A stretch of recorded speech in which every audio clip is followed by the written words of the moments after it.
We want to thank the press and members of the media for being here today to cover an issue that matters deeply to Idahoans across our state. What's happening in our legislature today has real consequences, whether for businesses, local government, schools, and especially for our community members. Today, you'll hear from leaders and advocates who represent our communities, our values, and our future. They'll speak about why this moment matters, what's at stake, and how Idahoans deserve better than politicians scoring political points on the backs of already vulnerable communities. We're grateful to have such powerful voices with us today, and I'm honored to introduce our first speaker, Nixon Matthews, chair of the Idaho Queer Caucus and trans rights activist and leader.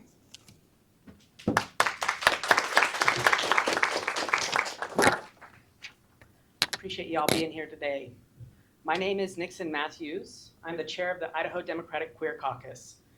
I'm also a proud trans Idahoan and a resident of Boise, one of just 12 cities in this state that has a non-discrimination ordinance. It matters to know that I live in a city that made a conscious decision to say people like me belong. In much of Idaho, these local ordinances are the only explicit protections preventing someone from being fired, denied housing, or refused service simply because they are LGBTQ+. Despite the sponsor's claim, this bill is not about uniformity, it is about control. It tells cities and counties that even if their communities choose fairness and inclusion, the state can and will override them. But this is not new. For decades, our beloved queer elders asked for a simple update to the Idaho Human Rights Act. Just 4 words: sexual orientation and gender identity. But lawmakers refused to add those safety measures, and over the last several years, legislators have gone from refusing to protect us to actively targeting us. In 2020, Idaho passed the first in the nation ban on trans girls participating in school sports. In 2023, lawmakers made it a felony for doctors to provide gender-affirming healthcare to transgender youth. In 2024, lawmakers escalated again, subjecting libraries to civil lawsuits over LGBTQ+ books, banning Medicaid covering gender-affirming care, and rewriting state law to remove recognition of transgender and intersex Idahoans altogether. And in 2025, 12 anti-LGBTQ bills became law, including expanding indecent exposure statutes in ways that put transgender people at risk of arrest, and passing restroom restrictions that deny transgender Idahoans the simple dignity of using the restroom safely. And here we are in 2026, and lawmakers are advancing bills that wipe out local non-discrimination ordinances, eliminate parental rights to opt in for any instruction related to sexual orientation and gender identity, expand state power to penalize cities over local decisions about flags and public displays, police names, pronouns, appearance, and mannerisms of anybody under the age of 18, expand bathroom bans that threaten trans people with criminal penalties of up to 5 years in prison. And just moments ago, House legislators voted to pass a bill authorizing lawsuits against private businesses that don't police transgender patrons and employees in bathrooms and facilities. Together, these bills deny health care, criminalize doctors, police public spaces, censor speech, override local control, take away parental rights, restrict privacy, and target LGBTQ+ people and families. This isn't just an escalation. It is centralized government control, expanding state authority at the expense of personal liberty. And it impacts every person that lives in this state.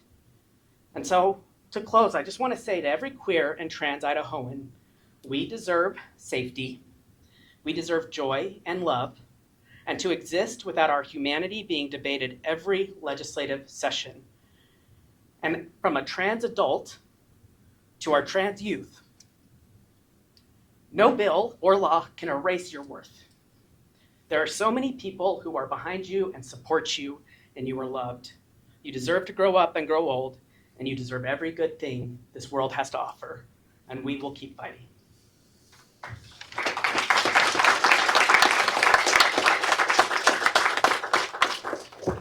Thank you, Nixon. Next, we'll have with us Hayden Pollson, a Pocatello City Council member who made the trek all the way here from Pocatello to be with us in this important moment.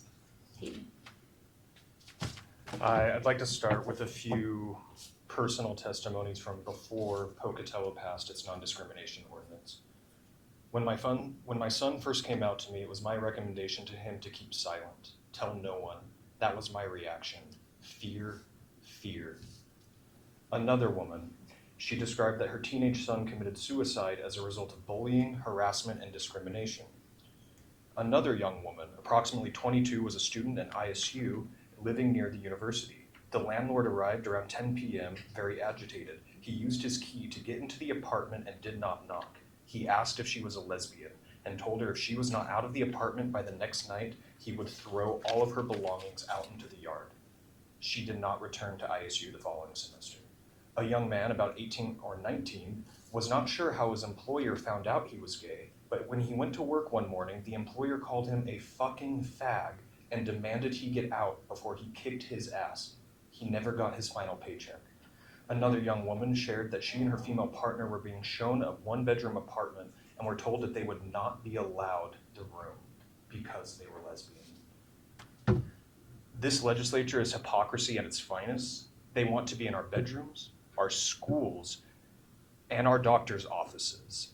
I was not elected to watch my people suffer because of this supermajority's focus on discrimination. Where's the action on healthcare, housing, and education? I don't see it. We descend into austerity while they force a culture war on our cities. Pocatello's non-discrimination ordinance was unique because it was a citizen-led effort. We can't let this happen. Thank you.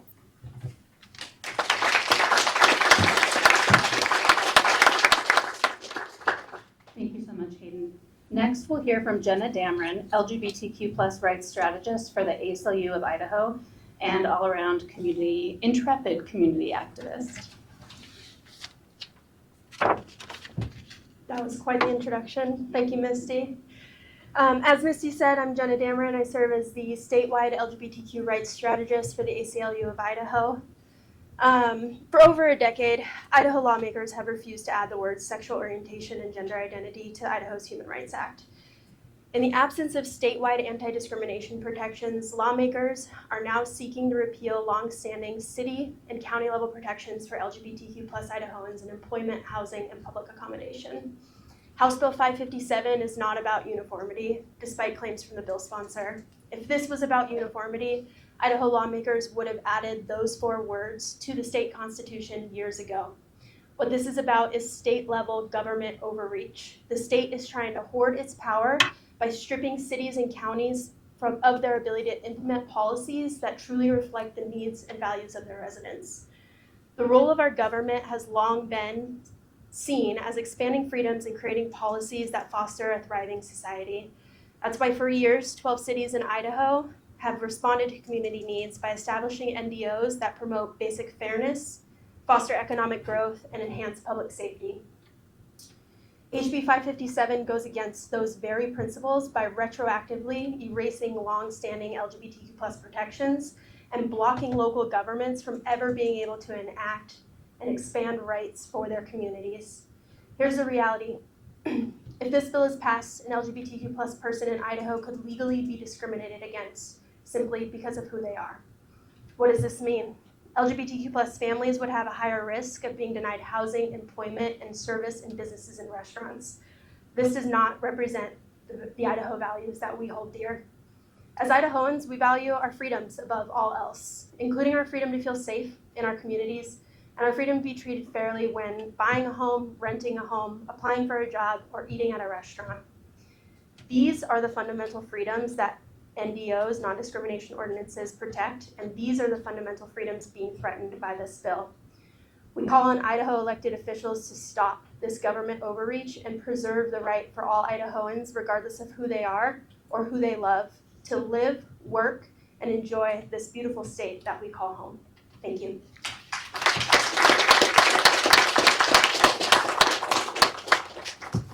Thank you, Jenna.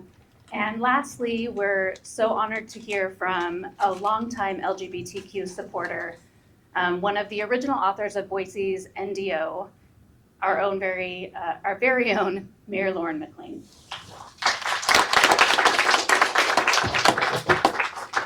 Well, hello, everybody. I want to acknowledge that while I have remarks today, we also have council members Morales and Halliburton here, and the others as well. Wish they could have been here. They wanted to be here because we wanted to share our city's thoughts. I want to share my thoughts on House Bill 557.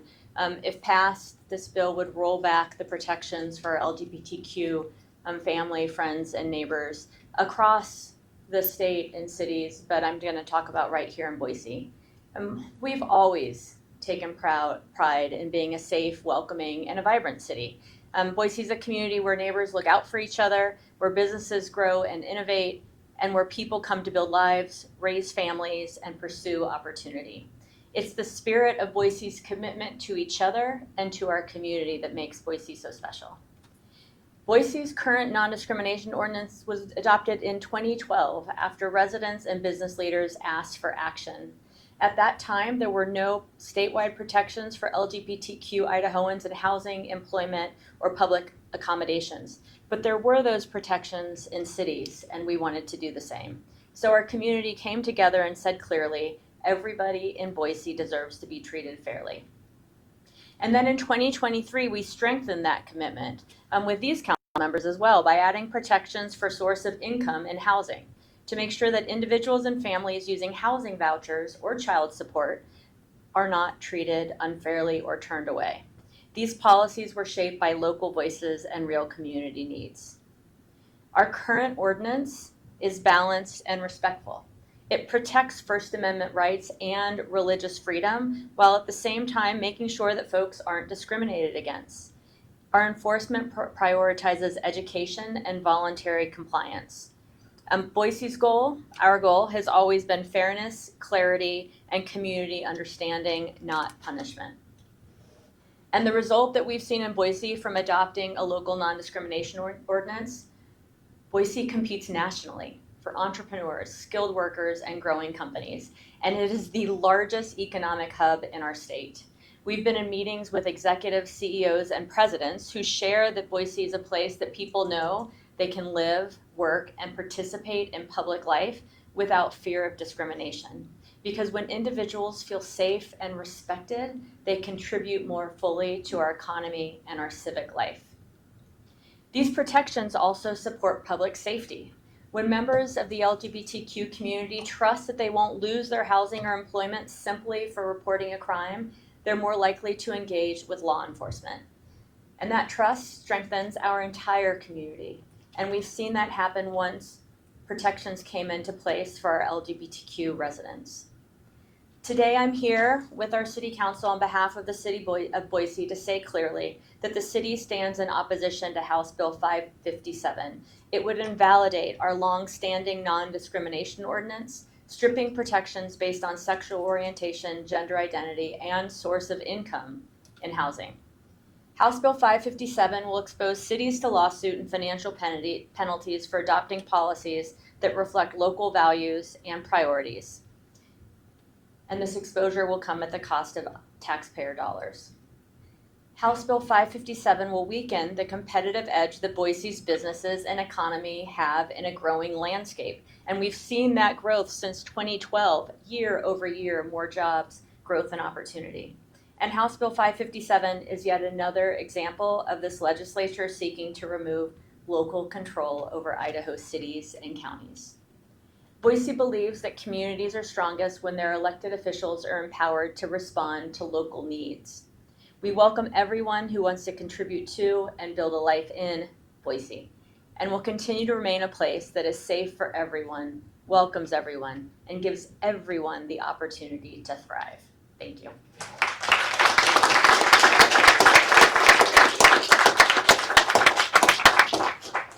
Thank you so much, Mayor McClean. We now have a little bit of time for questions. If anybody has any, I don't know if we have the ability to take them from media watching online or not, but if any here have any questions, we have some time. I got a question Mayor McClean. About the flag ban bill, do you have any updates or things you'd like to say about that in this setting, I suppose? The question was related to the bill that would ban flags across the state. I was here last week testifying on that item. We continue to oppose that. I said then that we believe it's yet another attempt at taking away local control. We see this as well. But we can't shy away from the fact that, as was stated, there are multiple bills that this legislature is handling that target a community within our city and around the state, whether it be our efforts to take away our city's rights to fly a flag that reflects our values, or my ability and this council's ability to pass laws that reflect the values and requests of our community, which included nearly 15 years ago passing a non-discrimination ordinance to protect everyone in Boise. I have a question as well for you. I was wondering if you could share what the city of Boise's options would be if House Bill 557 does pass. This answer is similar to the answer I'd give on any bill at this point. The question was what our options will be if this bill passes, other bill passes. At the end of every legislative session, I'm working with our city council, our legal team, and staff of the city. We review bills that have passed and then determine how and what we must do to remain in compliance. Any other questions? Well, thank you for being here, and thank you again to all of our speakers and supporters. This moment calls for all of our voices being used as we work to preserve the progress we've made and continue